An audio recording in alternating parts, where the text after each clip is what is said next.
What's the secret of that? You find your passion. You find your passion. I was very, very lucky to find it, when I was 7 or 8 years old, and fortunately, my children have found their passion. One son loves farming like nothing else. One son loves music like everything else, and all three of them love philanthropy and what they get to do. You're lucky in life when you find it, and you can't guarantee you're going to find it in your first job out. But I always tell college students that come out, I say, take the job that you would take if you were independently wealthy. You're going to do well at it.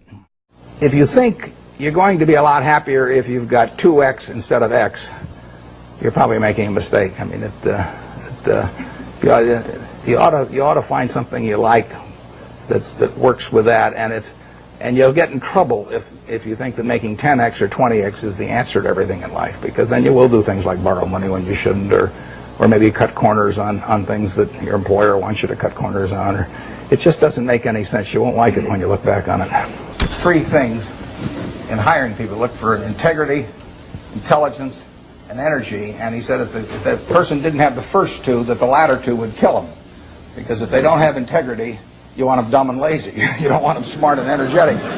It never bothered me if people disagreed with what I thought, as long as I felt I knew the facts. I mean, there's a whole bunch of things I don't know a thing about. I just stay away from those. So I stay within what I call my circle of competence.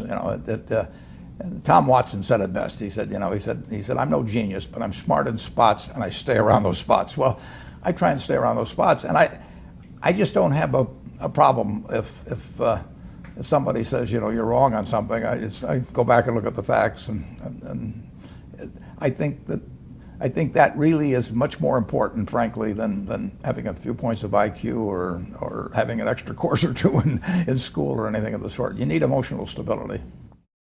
I just read and read and read. I probably read 5 to 6 hours a day. I don't read as fast now as when I was younger, but I read 5 daily newspapers. I read a fair number of magazines. I read 10Ks. I read annual reports, and I read a lot of other things too. So I've always enjoyed reading. I love reading biographies. Famous lesson about a margin of safety, that you don't drive a truck that weighs 9,900 pounds across a bridge that says limit 10,000 pounds, because you can't be that sure about it. If you see something like that, you go down a little further down the road and you find one that says limit 20,000 pounds, and that's the one you drive across. The nature of capitalism is that people want to come in and take your castle. It's perfectly understandable. I mean, if I'm selling television sets or something, there's going to be 10 other people that can try and sell a better television set. If I have a restaurant here in Omaha, people are going to try and copy my menu and give more parking and take my chef and so on. So capitalism's all about somebody coming and trying to take the castle. Now, what you need is a castle that has some durable competitive advantage, some castle that has a moat around it. And that moat, one of the best moats in many respects, is to be a low-cost producer. But sometimes the moat is just having more talent. I mean, if you're the heavyweight champion of the world and you keep knocking out people, you've got a competitive advantage as long as you can keep doing it. And it's very profitable if you're the one that happens to be able to do it. If you can turn out great motion pictures, I mean, Steven Spielberg, I mean, he's a fellow to bet on, and it has enormous economic value. You'd be surprised at my days. I mean, they're very unstructured, no meetings. None. I mean, I don't like meetings, and I read a lot.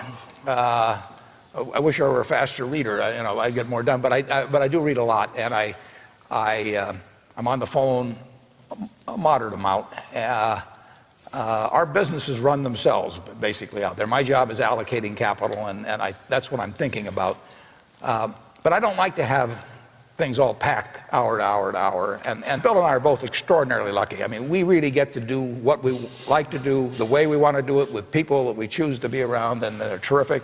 I mean, we've really got everything our way, and we're very fortunate. And in his world, he has a different kind of pace than I have, but we both love it the way we do it. And my guess is that we're each the most productive in that particular mode too, because it fits our personalities and aptitudes. What kills great businesses, if you look at, I do believe in looking at history, and I like to study failure, actually. And my partner says all I want to know is where I'll die, so I'll never go there.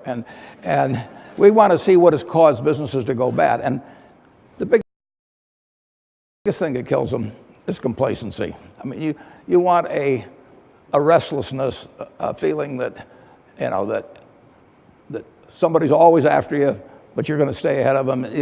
You always want to be on the move. And when you've got a great business, you know, like Coca-Cola, which is, there aren't any like Coca-Cola, but you really, the danger would always be that you rest on your laurels. But I see none of that, obviously, at Coca-Cola. But that is the key, to compete the same way when you've got 1.8 billion servings being sold daily as when you were selling, you know, 10 a day. And that restlessness, that belief that tomorrow's more exciting than today, you know, you just have to have it permeate the organization. Who was Ben Graham? He was your primary mentor, model? He was a wonderful man, and he was my professor at Columbia. I read his book when I was 19 at the University of Nebraska, and I'd started investing when I was 11, and I started reading about it when I was like 7. So I'd gone through I read every book in the Omaha Public Library that there was on, by the time I was 12, on investing and stock market. And I had a lot of fun, but I never really found out, I never got grounded in anything. And it was entertaining, but it wasn't going to be profitable. And then I read Graham's book, The Intelligent Investor, when I was at the University of Nebraska. And that just opened the whole thing up to me. Yeah, and I named my oldest son is named Howard after my dad, Graham Buffett, and he was a marvelous man. Never expected anything from me in return. Ben Graham, in his low teens, looked around and he looked at the people he admired, and he said, you know, I want to be admired, so why don't I just behave like them? And he found there was nothing impossible about behaving like them. And similarly, he did the same thing on the reverse side in terms of getting rid of those qualities. You have given a lot of fabulous advice, but what's the best advice that you've ever received? Well, I received it in a variety of forms, particularly from my father when I was very young. But I mean, he basically, I think, taught me how to live. Not that I did it perfectly or anything like that, but I mean, he was giving me lessons, but he wasn't doing it by preaching to me. He was doing it by example. But basically, well, the biggest lesson, in a sense, I got is the power of unconditional love. I mean, I think there is no power on earth like unconditional love. And I think that if you offer that to your child, I mean, you're 90% of the way home. And there may be days when you don't feel like it. It's not uncritical love. That's a different animal. But to know you always can come back, I mean, that is huge in life. That takes you a long, long way. And I would say that every parent out there that can extend that to their child at a very young age, it's going to make for a better human being. And you felt like you got that kind of unconditional love from your dad? I absolutely did, yeah.